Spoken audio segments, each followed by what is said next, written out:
La foi ou les œuvres. Bonjour à tous, chers frères et sœurs.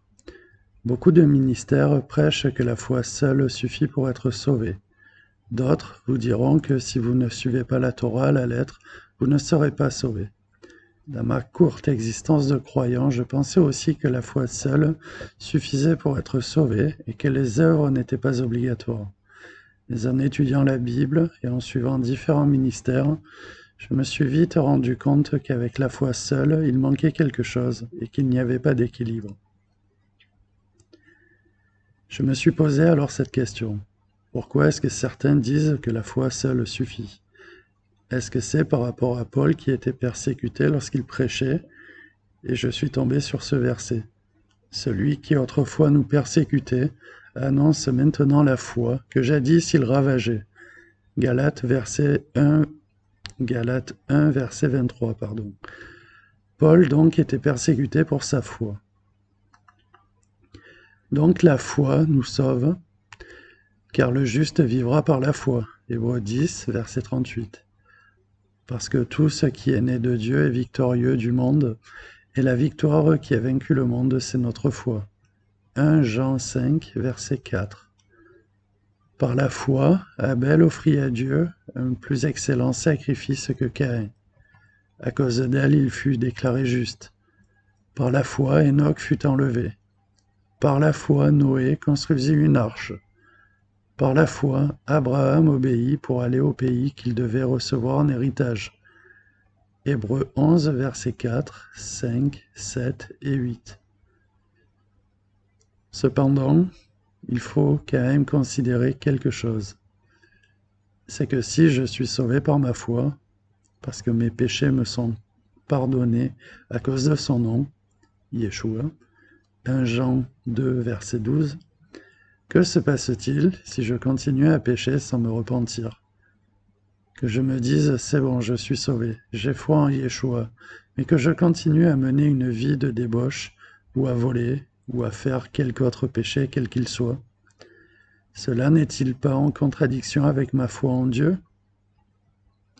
Donc si je dis que je suis sauvé parce que j'ai la foi, et que je vois un mendiant qui a faim, si je détourne mon regard ou montre du mépris, quel est l'exemple que je donne?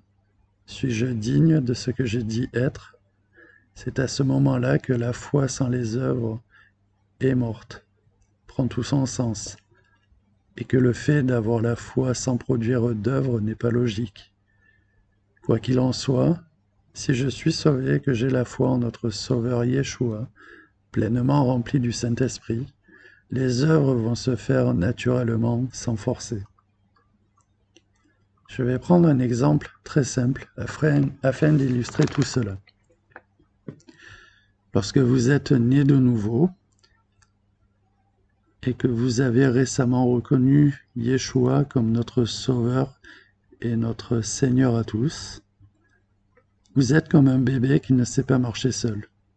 Au début, le bébé a besoin de ses parents pour marcher en le tenant par les mains, puis petit à petit, la marche se fait avec assurance jusqu'à marcher seul, puis jusqu'à courir.